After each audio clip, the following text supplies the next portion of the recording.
Hello and welcome to The Big Fight. Well, you know something, one of the things that has always been a source of considerable contention in Jammu and Kashmir, and I hate going into history, but this time it is important to go into history. One of the things that has often been really contentious is the imposition of president's rule, the dissolution of assemblies and the imposition of president's rule or governor's rule, or call it what you will. It has often become a really controversial subject in the state of Jammu and Kashmir, in elsewhere as well, but particularly in J&K. And now, this week, it's happened again. So on the course of the program, we're going to try and assess exactly what happened. Was this a drama that could have been avoided in some form or the other? And now that we are where we are, what is going to happen going forward? And we're going to be joined in this program by two of the key people who are involved in everything that's been happening in Jammu and Kashmir. Sajad Loan, Omar Abdullah, both going to be with us on this program. But before I go across to any of them and we have these conversations, I want to quickly welcome the rest of the guests we have for you. It's great to have with us Salman Soz, spokesperson of the Congress Party, right with us here in the studio. Rahul Jalali, senior journalist, with us as well. Desh Ratan Nigam, lawyer, right-wing thinker. Pleasure to have you with us. Brigadier Anil Gupta is joining us from Jammu, who's a spokesperson of the Jammu and Kashmir BJP. Wahid al-Rahman Para is going to be with us, spokesperson of the PDP.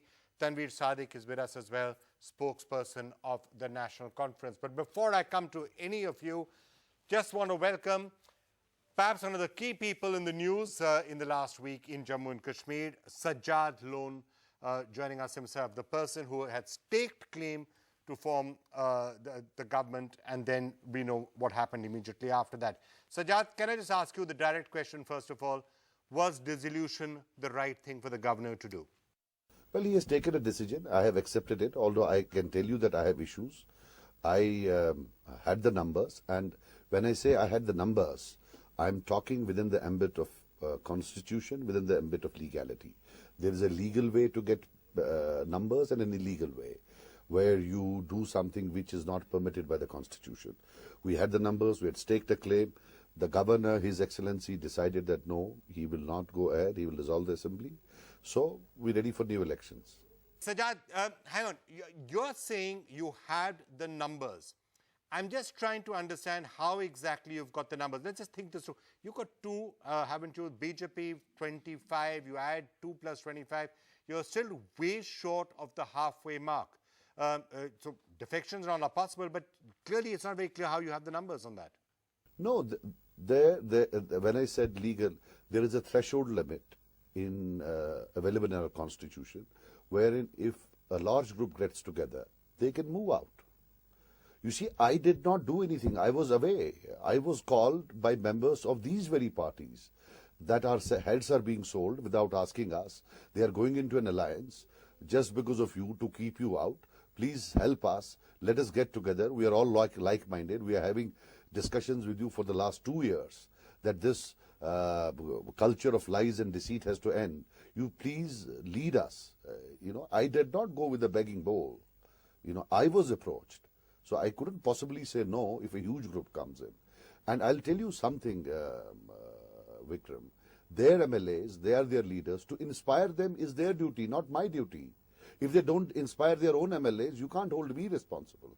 No, so if I can read between the lines, you're saying there would have been defections from the National Conference or the PDP or both, and that's how you would have been able to form the numbers. Because I'm saying it again, just you plus the BJP, even if you add independents, it's not enough to get you over the halfway mark.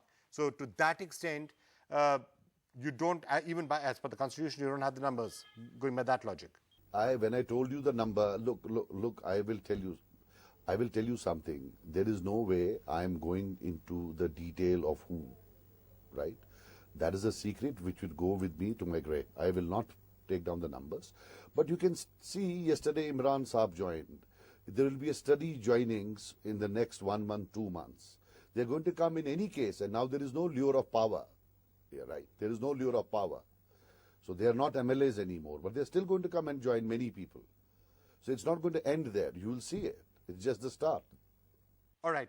Now, I'm just going to ask you, given in light of all that has happened, How do you think, how the election is going to go? Are you going to be running it with the BJP? Is it going to be possible to hold the elections on schedule, given that a lot of security forces are going to have the general elections also in their mind? You do see elections going ahead smoothly now and on schedule? I don't know. They could be held any time depending on the security situation. In the north of Kashmir, I think they could be held any time, but there are problems in central Kashmir and south Kashmir. So let us see when they hold them. And you see, the biggest takeaway in these 4 years has been that at least some political space has been afforded to a third regional party. You know, what was till now dominated by two dynasties, there is a new party which has come, which has a sizable large number of people. Earlier on, it was focused on one area, confined to one area. Now it has got bigger wings. It will fly, inshallah. So the people of J&K have an alternative in a regional form. That is the biggest takeaway I see from this entire thing, including the theatre enacted by them day before yesterday.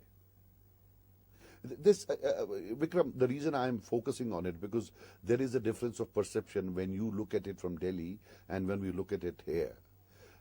You know, I feel complimented, vastly complimented, that two sworn enemies who actually, who were bitter rival, the bitterest rivals, right? It's like Congress and BJP getting together at a national level. At a regional level, you have the NC and PDP getting together to keep us out is a big compliment, and I accept it and I thank them for that. And even if they get together, it still will go a long way. You know, we were expecting that even if we make the government, at least in the parliament, we'll have a joint candidate from them, because they won't be able to, manage us on our own, on their own. So, you know, you just try to understand what has happened, try to look at the proper perspective. It's about power, you know, and the tendency to keep power within two dynasties, musical chairs, 6 years you, 6 years me. Now there's someone else who's making inroads, and it needs a lot of courage. Nobody has had the courage to stand up to them, because they're deep-rooted in Delhi, a lot of uncles and aunties in Delhi, and I think even this time the uncles and aunties intervened and somehow ensured that we don't get to be sworn in. Okay, Sajad, let me just ask you now the tricky question. And you must have been hearing a lot of this in Kashmir already, where there are voices, and a lot of separatist voices in particular, who are saying, well, you know, New Delhi has often acted against democracy in the past. You know, governments keep getting dismissed out there, and it's a murder of democracy. That's what the separatists are saying. Where is democracy? Vikram, I'll tell you something. You guys are drunk up on these dynasties. You know, totally drunk up. You should take a job as their PRO. Where has democracy been murdered? I should be saying that. Why should separatists say that? Are they elected? Are they elected? Hang on. Sajad, I said it very clearly. It's not what I am saying, that I'm saying you're hearing these voices in Kashmir. That's what separatists are using the present occasion and the present circumstances. That's what separatists are taking advantage of to spread this message in Jammu and Kashmir and in the valley. You're aware of it. Look, Vikram, if separatists' word is the word of God, then fine, they are saying many other things also. Say that also. Who gives a damn what they say? They apparently have issued a statement. They met the ex-Prime Minister of Norwegia. So they are in that world. That has met them today. Fine, let them be there. Who actually gives a damn about them? You know, we've been there on the ground when all these people boycotted the poor man's election, which is the Panchayat election, and recorded 85%, 75% polling. And none of your channels recorded it. That despite these two parties' so-called boycott, 80% people are there. Yes, if there was 5% voting somewhere, you were putting it on the big screen. Things have changed. You know, things have changed. You also follow the change. All right. So, can I just ask you, you seem to be saying that matters are much better, and in the last few years, things have actually improved a lot, because there are others who believe that that's not the case, that things are worsened in Jammu and Kashmir since in the last 4 to 5 years. You think things are actually much better right now? Vikram, at times there is a scare, which is real. At times, scare has to be invented by these two to make themselves relevant. Part of the scare is real, part is invented, so that they can do all their murky dealings. This is a quite murky world out here. Unfortunately, whenever we go to Delhi, the understanding we see in Delhi is very superficial. and basically confined to, at the end of the day, will this Beti be in power or the Beta be in power? That is it. Move beyond that. Times have changed. It's a different set of circumstances. Lies won't go. I've been watching your TV channel yesterday. You talk about Sajad Lone trying to break Beti Mehbooba's party and Beta Umar Abdullah's party. Did you once talk about the murder of 1987, where they rigged the elections, and till date, 30 years down the line, we are not able to come out of it? 100,000 people have died. Kiske kota mein daloge aap unko? That Congress and them got together and rigged polls. Hang on a moment. 1996. What polls were they? You tell me, put your hand on your heart. Given on a platter to them. 2002, semi-platter. These so-called Democrats aren't really very democratic when you look at their moorings in the last 35 years. So they are the least people who can dictate us about democracy or the murder of democracy. Okay, Sajad, last question. Just wanted to ask you that, again, the alliance with the BJP, is that something which you think is going to work? So you in charge of the valley, the BJP taking charge of the Jammu and the other regions, and that sort of a partnership, is it something you're going to go to the people with in the election? Then it's an alliance that's going to work. Now, post facto, post the polls, it was tried with the PDP, wasn't always the best of experience for both the parties. You're saying it will work this time? We have not made up. It could be an alliance. Yes, there could be. There could not be. It also depends on them. Right, but let me tell you one thing. I met Mr. Modi before the elections and won and came back. If anything sticks to me, because BJP is not good in Valley, it will stick to Miss Mehbooba Mufti, who enjoyed power for 3 years.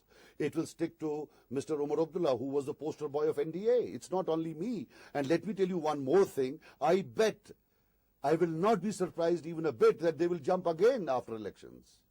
If Mr. Modi comes back to power, they will jump again and say, no, we are your real brothers. We are your real sisters. You know, leave alone the past. Don't give me this. And to be very honest, when I compare the Congress, now they said yesterday that they will team up with Congress to save Article 370. Till now, 52 amendments have been made. All 52 during Congress tenure. Right? 90% of Article 370 eroded, all during Congress tenure. So, the eroders are now donning the hats of the protectors. There is a limit. This is the world of e-media. You can't lie beyond a certain point. These people who have eroded it for a long time cannot don the hats of protectors. Right. Sajad Lone joining us with that. Thank you so much, Sajad, for being with us. Let me now get everyone else into it. Brigadier Anil Gupta, actually, why don't I just start off with you? The concept of an alliance with Sajad working, is this what the BJP is pretty much now banking on in the elections going forward? It's going to be you plus Sajad, and that's what you're going to fight the election on. Vikram, the thing is that in Jammu and Kashmir, the democracy has been murdered by the so-called mainstream political parties, which claim to be mainstream political parties, NC and PDP. They have also been joined lately by the Congress. So therefore, people are in desperation. They are looking for an alternative. And the alternative which is going to emerge is the third front. I foresee that by the time the next elections are held, there will be a viable third front in Kashmir, and that would be the rising reserve nationalist, pro-democratic in Kashmir. So interesting. Sajad was just shouting at me for saying that separatists are using the word democracy has been murdered often in the valley, and you are sort of, repeating it out there. I want to just get Salman in on this. From the Congress parties, was there a tripartite agreement already?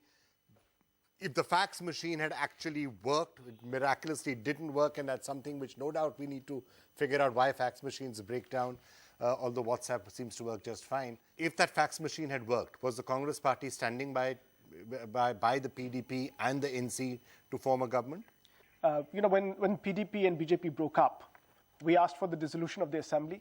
It didn't happen. They were trying desperately to form the government. They were trying to engineer defections through inducements, coercion of MLAs. It did not work. Recently, there was some progress on that front. So the other parties basically felt that this was subversion of democracy. J&K has really suffered because of that, and we wanted to preempt that. And that is where the PDP leader staked her claim and said that she had received support from the National Conference of the Congress. You can ask the governor on 18th of November. No. You just said, she said that I had got the support from the NC and the Congress party. I'm just asking you very categorically, let's just be clear on this. Did she have the support of the Congress and the NC or not? She had the support to go and stake her claim, but it was not written down. Because it was a fast-moving situation. Okay. But it you wasn't had told written her, down. so you would have stood by it. I'm just asking you, if the fax machine, so I'm just trying to get this in if the fax machine had worked, if the governor had given her an opportunity, then we would go to the next step.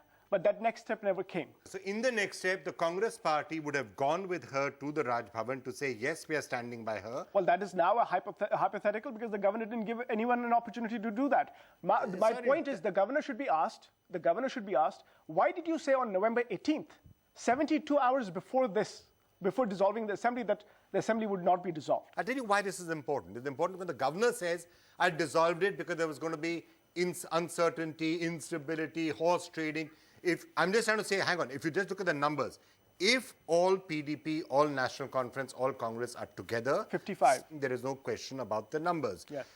No horse trading.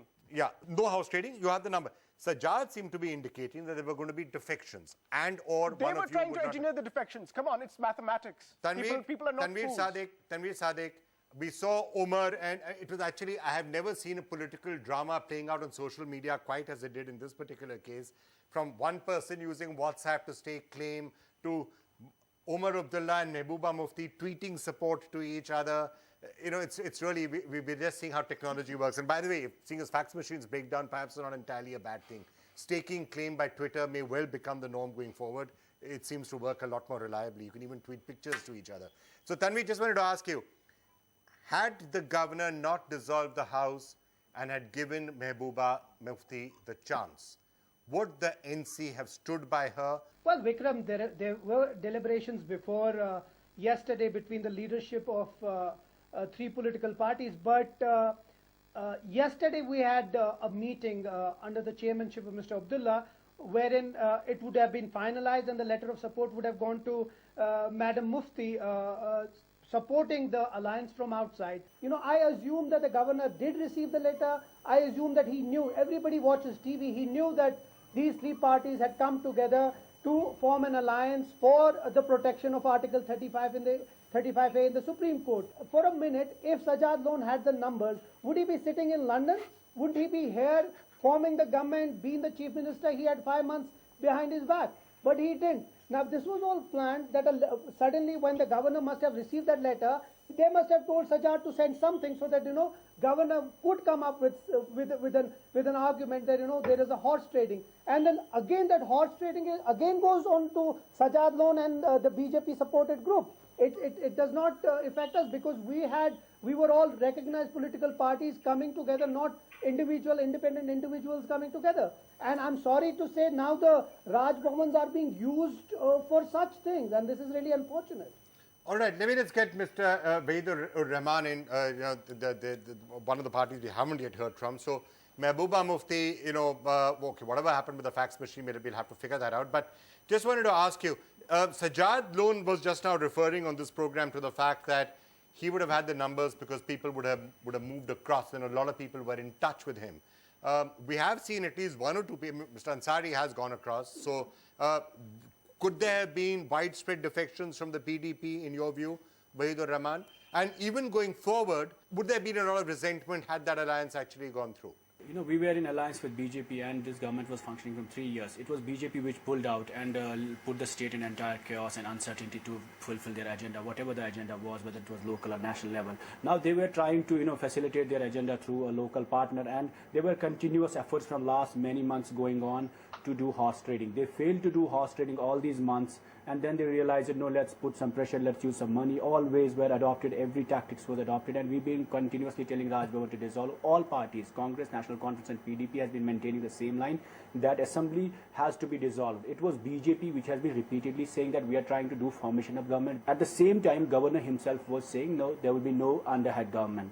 But efforts of horse trading were on. Money was being used. That's what the Raj Bhavan has itself, said in a statement. Why would NC, PDP or Congress do horse trading? We are recognized political parties. We have numbers and we have made a claim. All parties are making a claim that 60 MLAs want to form a government. This process of alliance, grand alliance, came with a thought of one, safeguarding the special status of Jammu and Kashmir, and also there is a common concern among the people of Jammu and Kashmir that this alliance should happen, that there should be a regional force coming together. All right, but I just want to turn my attention to now some of the broader issues, and let's broaden the discussion a little bit. If you consider the troubles that have happened in Jammu and Kashmir, it's quite often been led or sparked by the fact that, New Delhi has acted in a high-handed manner and dismissed state governments and so on and so forth.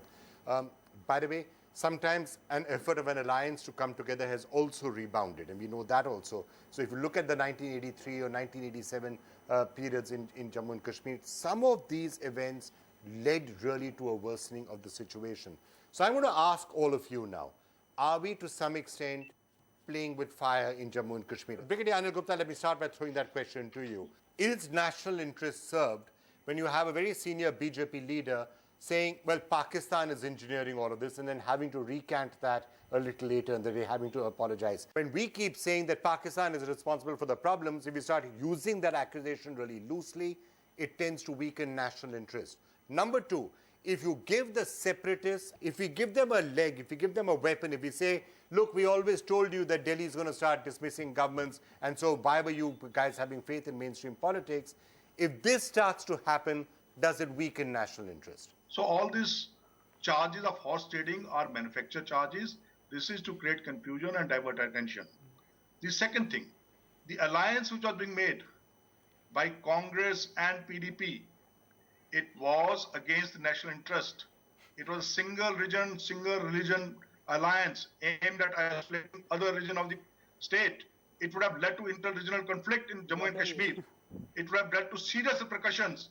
And that is what the Honorable Governor realized, and he said that before any more problems... in what exact way are you saying that? Because the Congress is part of it. Congress has been really prominent in the Jammu region. The National Conference is not entirely weak in the Jammu region. The BJP is not the only party that represents Jammu. Yes, you won in Jammu this time. MLAs do belong to a particular religion. They do not have MLAs from Hindus. Only a BJP person can... Wait. It's a very serious implication. Shameful. Sorry. Hang on. What did you just say? You're saying that if there's nobody from another religion present in the government, it's not a valid government? You raised the question of Pakistan connection. Congress's connection with Pakistan Pakistan is well known. That you can make an exclusive government, that you don't need inclusive politics in the country. This is the level of discourse that BJP is bringing into the national. You don't need inclusive politics, you don't need a participatory politics, you need one religion government. That is the lesson you have been talking to the people across the country. You polarize the country politics, you polarize the institutions of government, you polarize the central government, you polarize the government in Jammu and Kashmir. BJP is a newcomer in state of Jammu and Kashmir. This government, the J&K government has always been inclusive and participatory of all. But wait a minute, can I just ask you a question? Why are you so sure it will not have been the Congress party? Hang on, the Congress party, the National Conference, and the PDP all do have MLAs and have leaders belonging to other religions also. But why is that the criteria to dismiss governments? Because I can tell you that there are state governments in other parts of the country which will have ministers entirely from one religion. Does that mean that those should be dismissed? What was this alliance attempting at? It is reading of the situation. You must understand that. What was the alliance between you and the PDP trying to get at? You have to sometimes have political alliances to form a government. You can't dismiss it because you're saying that this is a...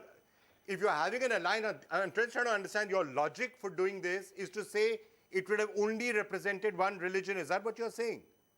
Single region and single religion, yes. Can I just... So you're saying it is okay to dismiss a state... Hang on, I'm just trying to understand what you're saying. Because you seem to be saying something which is against the constitution of the country. When we said that there were three parties coming together, and she we was have staying two outside. non-Muslim MLAs elected from the plains of Jammu. That's right. Number one. Number two, we have elected people Why from were you staying there. outside? So please don't tell us Why were you staying that outside? there Why was were you not forming part of government? other And she was religions. voting from And outside. plus, there is an upper house If in you the are voting state from outside, legislature, your MLAs and could form it the could have been very parts of easily government.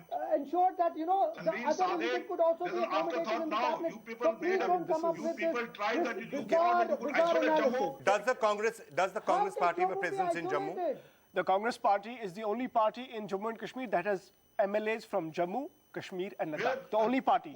Please, Brigadier, please listen, because you have already said something that is against the national interest. Today, a national newspaper in its editorial said that Ram Madhav's comments against the PDP and the National Conference were akin to burning your own house down. What the BJP is doing, I want the country to know, what the BJP is doing in Jammu and Kashmir is against the national interest. Let me ask the Brigadier and the BJP. They keep talking about Jammu, Jammu, Jammu. They have 25 MLAs from Jammu, yet they were making a CM candidate from Kashmir who has only 2 MLAs. What about those 25 BJP MLAs? They were insulting those 25 MLAs from BJP and all the voters from the BJP. Let me just come. Hang on. I'm just going to Shame pause the on politics. BJP. I'm just going to pause the politics for a minute. Rahul, I want to ask you, Rahul, at the end of the day, party politics is all very well. But I think national interest is something that we need to keep in mind. And unfortunately, now national interest has also started to be increasingly isolated by the more hyper-nationalist that you sound. The stronger and you shout and scream and wave your flag, it means your national interest is kept uppermost in my mind. To your mind, is everything that is being happening and being said right now, and especially when it comes to Kashmir in the last few years, there seems to have been an increase, well, you know, national interest means us and them. That syndrome is potentially the most anti-national thing that we have encountered in a long while. Would you agree with that? It's dangerous for the country. It's not only anti-national, but let me point out, you are pushing away a community by making these statements, a community which guarantees your border and your LOC. They have been our bulwark. We were warned during the Kargil war that Pakistan has intruded by whom? It were Gujars and who happened to be Muslims. Let's not forget that. So let's not create these binaries. We are destroying our nation, one. Secondly, when you raise these issues of Pakistan, I think people should think about it, because after all, you are questioning a minister in the cabinet led by Mr. Vajpayee, whom Mr. Vajpayee had preferred, and you had entrusted external affairs to him, and I'm talking of Omar Abdullah. You also had a chief minister who led your government, and today, I think it's unfortunate that they're being called Pakistanis. That should not have been done, because you cannot entrust power like this, and I don't think our country is that weak.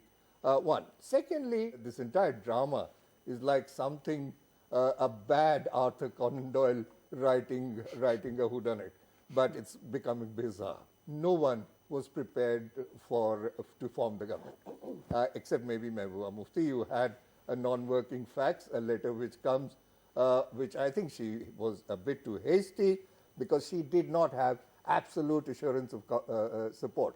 But they're now post facto saying that they would have stood by her. But if you look at the statements, now it's a hypothetical look at the situation. statements there. The crucial thing is, the governor could have easily waited.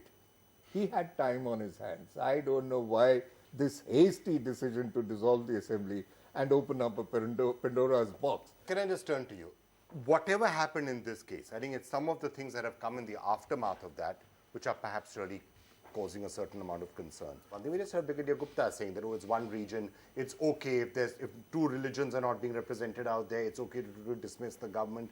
The calling of people anti-nationals, without any direct evidence of that. This is the sort of a thing which sometimes damages national interest a lot. Would you agree with that? I look at the letter per se, the letter which was tried to be faxed. What it said to the governor, that you must have come to know by now from the media reports that I have the support of NC and the Congress. I've never seen such kind of a letter is taking a claim to form a government. It's hilarious.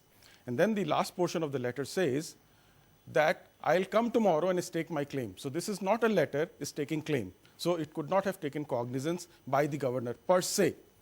Now, secondly, Ghulam Nabi Azad, while being on your debate, on your channel, please, let me establish my point. She said I'll come tomorrow and show it to you. Let me come. Bomai says you have to state your support on the floor of the House. Can I finish my point? There are constitutional precedents for a lot of this. Can I finish my point? Yeah. So that letter per se is not a staking claim. Secondly, Ghulam Nabi Azad. A WhatsApp is fine. No, even WhatsApp. No, WhatsApp, a communication is complete. That is the only thing that has taken place. In that case, communication was not even complete. Now, let me hold you there. Now, second point which arises, Ghulam Nabi Azad, on your own channel while I was on a debate yesterday, was saying that we did not even have a discussion, we did not even give a letter of support. So that Salman source is so right let him here. say Ghulam Nabi Azad is a leader of opposition in Rajya Sabha. So therefore, that PDP, National Conference, and all other parties are becoming wiser after the event. But they're right. But hang on, what they are saying is They are becoming wiser after the Tanveer, event. carry on. Why did he wait even on Eid night? He wanted to dissolve I'll give you the assembly. constitutional He could have position waited also very what he easily should for have the done. next 2-3 Why days. there was a What was the knee-jerk urgency? reaction? No, if Why they, they I'll hang give on. you- I'll give you the I'm just constitutional asking you a position. simple question. He's waited 5 months. Not If he he's had an waited 5 information months. that there was a government Eid being is on. formed, he He's could got no have one to easily serve him waited. food. That's He why the fax waited machine for is not 5 being months and tended. suddenly Why rush to what dissolve it happened on in the those same 2-3 day? You could wait for a hours day, that he 2 wanted days, to 3 days. See, I have a different point Absolutely. here. I have a different point. You know, when one coalition has fallen on its own weight, the only other possibility was the other coalition, which is take the claim. In my own personal opinion, he should have called the other. But he did not call. He wanted to be impartial and also appear to be impartial, Two and party therefore he has MLA done making so. a claim. All right, fine. Second- Can I just turn? Hang on. I don't want to turn to one of the other key And players. in all of this. instability. Hang on. No, instability was the basic issue. We can go on debating this till the cows come home, and I think we'll have to leave it to constitutional experts. I'm just going to quickly turn. I did I speak can to one of give the you other. constitutional position Omar right now. Abdullah, one of the key players in all of this, of course, and where we're going to head out here. I did get a chance to speak to him on this entire issue for the big fight. So this is what Omar Abdullah said to me about this entire drama and where we go from here. A couple of other things that actually come out in the justification for the decision of dissolution, which is, it raises certain question marks, is A, it was an unholy alliance of people who have no political affinity for each other. Again, it's not for the governor to decide what's holy and unholy. Why was this yardstick not used in 2015 when the BJP and PDP came together? Now, could there be an alliance more different than that? Or again, for that matter, Bihar. You have Nitish Kumar fighting an election against the BJP together with Lalu Prasad Yadav. Then suddenly deciding that he wants to dump Lalu Prasad Yadav and jump into the political bed with the BJP. Now, is that not an unholy alliance? Yet, for some reason, this yardstick is not applied to those states. For 5 months, we demand the dissolution of the assembly, saying, look, this is a mess. Horse trading is going on. An attempt to buy MLAs is going on. We knock on every single door we can find.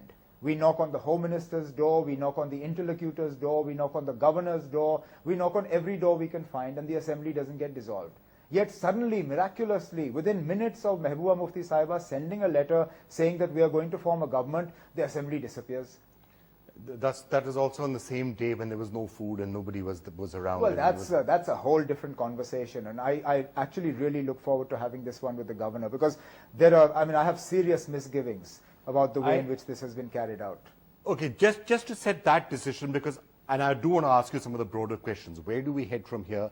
What are the implications for Jammu and Kashmir? Because I think that's one of the things that should affect and worry everyone. It's not a state where you want to play around easily with things like this. You know history, you know what has happened in the past when governments have been dismissed, when there's a claim that has therefore been made by separatists, that there's no point doing mainstream politics because Delhi interferes in some form or the other. It's been part of the discourse in Kashmir for decades now, so you don't want to play into that.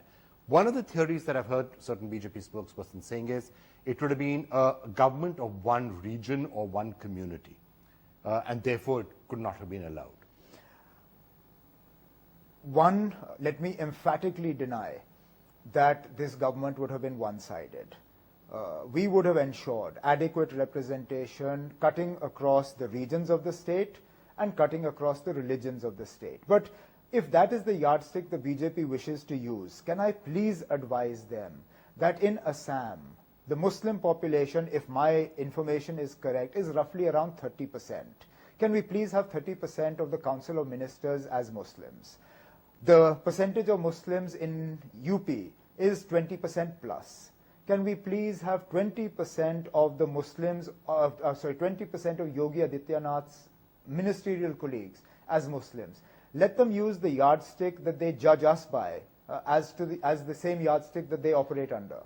So you're saying you can't in any case have any representation on the basis of religion or region. Is that a fair thing to say in a state Look, like I'm Jammu? saying that... Do you have to have in Kashmir representation from Kashmir and Jammu? Because at the end of the day, No, the I state think it is important to make sure that all communities feel adequately represented. I would have had serious misgivings with a government in Jammu and Kashmir that did not adequately take care of sentiment and representation of all regions, including the sub-regions, not just the plains of Jammu, but the hills of Jammu. When you talk about Ladakh, you're talking about Leh and Kargil.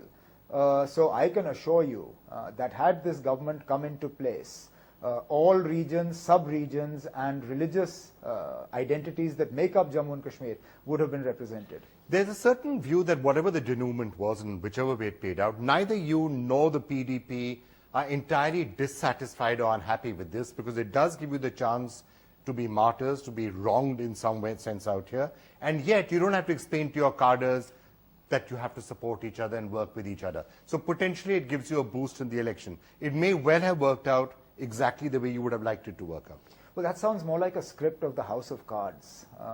That's The House of Cards is not always wrong when it comes to no, the that politics may works out. not be, but this is not, I mean, we weren't as crafty as that. I mean, No, I'm not saying you wasn't- engineered it. no, I'm not saying you engineered it. I'm saying that the way it has worked out may eventually satisfy you. You may well have a secret smile when you're looking at everything that happened. No, I'm not smiling secretly. I'm quite openly smiling, because this is not an outcome that I'm particularly unhappy with. That's what I was saying. Yeah, no, sure. I mean, I'd be a fool to tell you that I'm deeply unhappy with this outcome, because I'm not. That having been said, this wasn't the outcome we set out to achieve. We set out to achieve the objective of forming a government. Now, it could just as easily have backfired on us. That fax machine that didn't receive faxes could have selectively received them. It could have received the BJP and its proxies claim while refusing to receive ours, and then where would we have been? So, I mean, what we did was done purely with the objective of setting up a government and trying to avoid the sort of situation we have in the state. I mean, look, decisions are being taken today that have long-term consequences, but they're being taken by a government that is not accountable to the people. I'll give you one small example. The decision today to make J&K Bank sort of a party to the Right to Information Act. Now, this is something that has huge long-term implications for J&K Bank. It is something an elected government should have been tasked with. But it's been taken, the decision's been taken by a governor and a council of administrators that is not accountable to anybody. When you look at what happens next, elections have to come.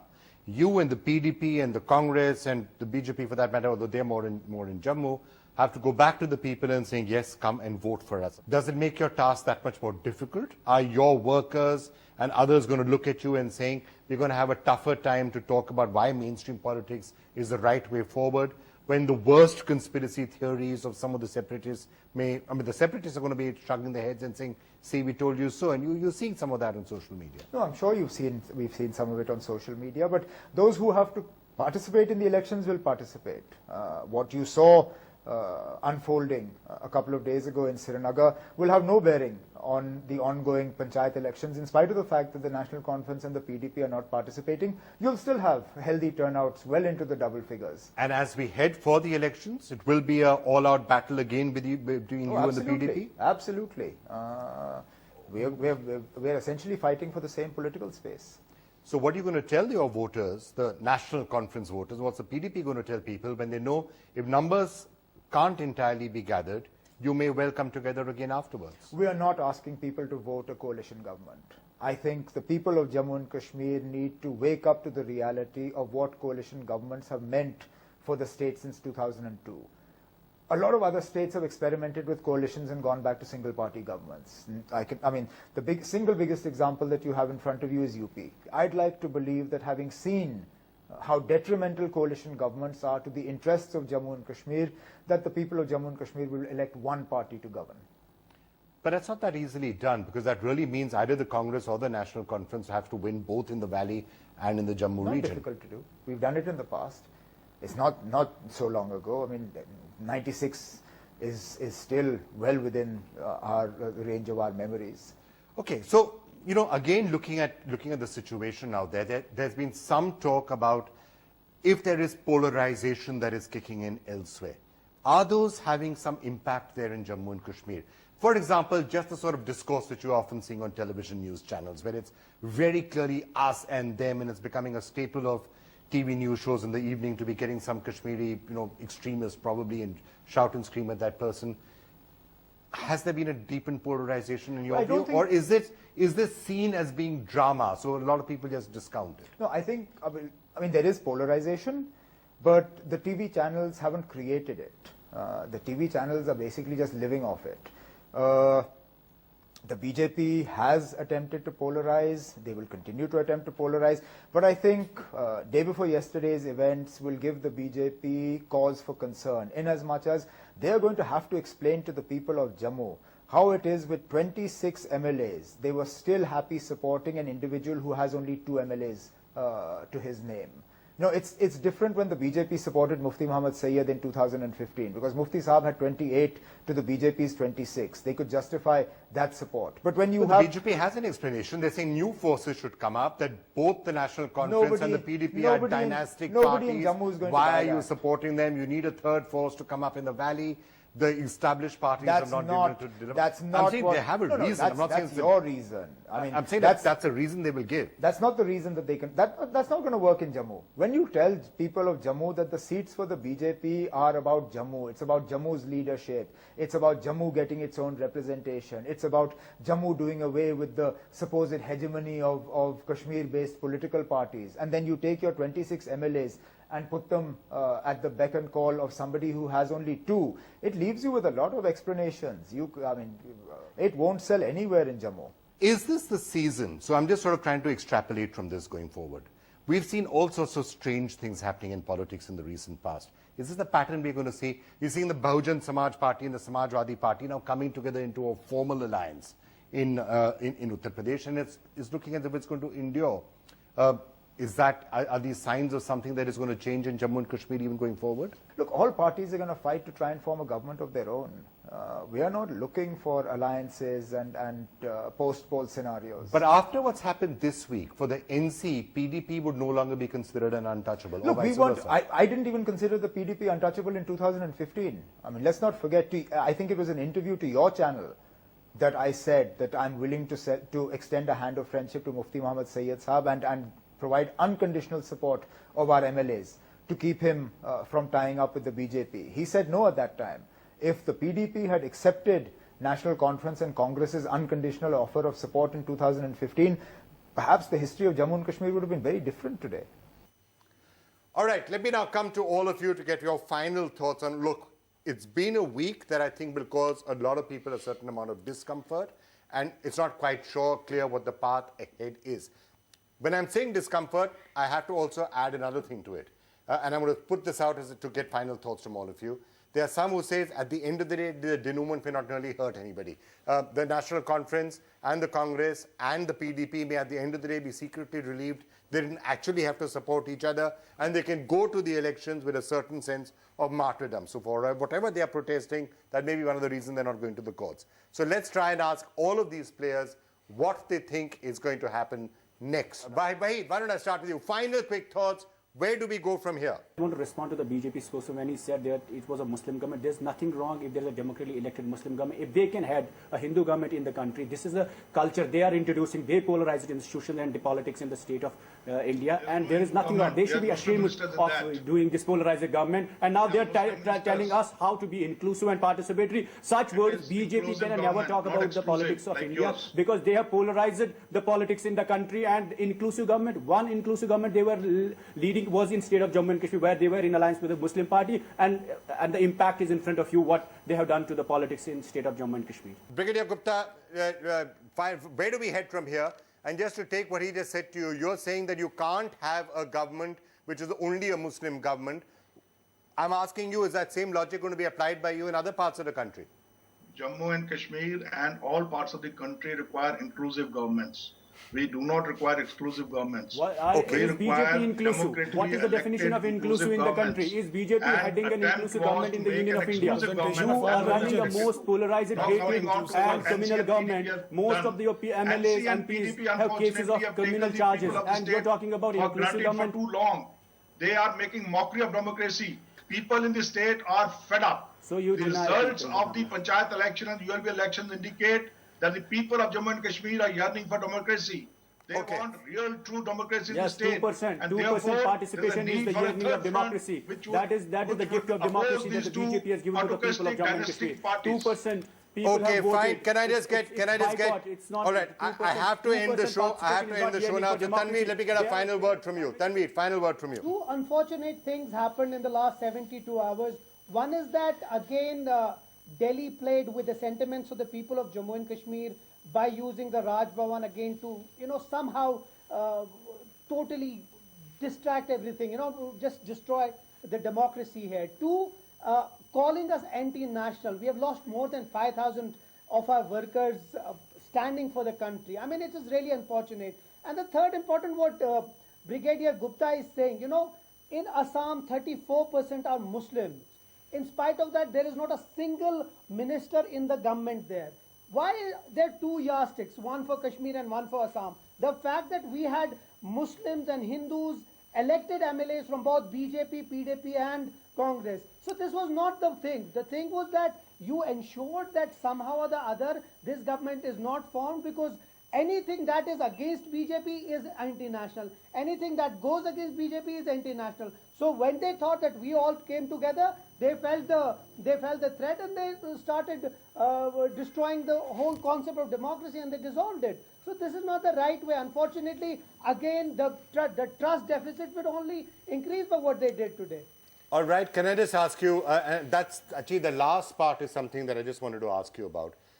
The trust deficit which built up over the decades is one of the major reasons why the Kashmir problem is still a Kashmir problem. So to that extent, anybody who's an observer, who's not interested in the politics of it, who doesn't care whether it's a BJP government or a PDP government or an NC government or a Congress government or whatever government, but if you're a true nationalist, you would be concerned about the widening of a trust deficit, because that is potentially bad for national interest. That's what Rahul was saying. Why did it come about? It only came about because of the exclusion and different status of Jammu and Kashmir under 370 and 35A. It could not integrate with the country. Therefore, the different status has to go. Identity is not in conflict with integration and development. We have seen in Tamil Nadu, we have seen in Telangana, we have seen in Andhra Pradesh, we have seen in Malayalam identity. It is in consonance with nationalism. That exclusion has raised this trust deficit, and I am sure the government of India must give it a call to remove these two parameters which has come as a hindrance towards integration of Jammu and Kashmir. Okay, I'm going to get Salman Soos to respond to that, and then last word from Rahul. Well, by the way, special status is not just in Jammu and Kashmir, in other states as well, Northeast, Himachal Pradesh. There is no bar. No, there please, are restrictions, but no bar. Please remember, that's the difference. Please read the Constitution. I have read it, and I can debate. give you and point out I word by word. I don't want you to mislead. No fake news. No, here. I'm not. So when you I'm a lawyer, and I can give you lift documents restrictions after from documents Himachal about Pradesh, Kashmir. then you come and talk to me. First lift restrictions in Himachal Pradesh and the Northeast, then come to me. Please read the legal documents on Kashmir. okay, I have it with me. All right. By the way, the BJP standard is the following. When NC You is are misleading. When NC is in an You are alliance, hiding the facts. Please, So, okay, let him please do answer not now. interrupt me. When NC is in alliance with the BJP, it is not anti-national, it is not dynastic. When PDP is in alliance with the BJP, it is not anti-national, it is not dynastic. Now that the leader of the party that they want to support as chief minister, do you know who he is? His father was a big leader of J&K. And by the way, he was a former separatist, but now he's a nationalist. BJP's politics is about power. He has all the right to be a nationalist after being a separatist. Mr. Nigam, What please, stops him? Why What are you stops him to interrupting become me? a I did not nationalist after interrupt being a you. separatist? I did He's not coming interrupt. into the I did mainstream. not interrupt you. I'm just saying, BJP's politics is about power, nothing else. This is what you see. Aaj Deshbhakt, kal Deshdrohi. That's it. Kal And you Deshdrohi, aaj Deshbhakt. Please remember it. Kal Deshbhakt, aaj Deshbhakt. Last word. You are We're saying flat the out of worst. time. We're flat out of time. Rahul, just help us again, put this into perspective for us. What does this mean for Jammu and Kashmir going forward? Are you concerned today? Well, not really. And you'll be surprised with that answer, because the kind of politics you've witnessed here, which you've heard the statement, is becoming irrelevant to Jammu Kashmir. Kashmiri people are not trusting their leadership, and what fills me with hope, if you notice the Panchayat election, which is happening right now, I'm not talking of the council election, Look at the voting percentages in Kashmir. Look at the faces which they are voting. It's none of these. They are new faces which are coming about, and I think you will very soon see an alternate to the established parties being thrown up from Kashmir. And I think that is the crux. That is you have new that is the people, trend which is being new noticed. leadership which is emerging from Jammu and Kashmir. Look, the resignation of an MP from Ladakh is a great pointer to where things are going. Secondly, I think when you talk of 370, 35, the cry should come from Jammu and Kashmir, a popular movement which says that we don't want Article 370, we don't want 35A, let's wait for that day. Let's not impose things on Jammu and Kashmir. So that's been on that sign of hope that he thinks that the new leadership is coming up from the people, and let's hope it is not an anti-national. Let's hope it's not a separatist. Some of the young people seem to have taken there. Yeah, so let's hope that what you're saying is actually correct, and it's a positive step forward, and there's a positive sign of change. And let's hope that what's happened this week will be seen as an aberration that will swiftly move aside, and we will actually be able to have a good election in Jammu and Kashmir sometime in the near future. On that note, I'm going to end this particular episode. You're watching The Big Fight. We'll be back next week.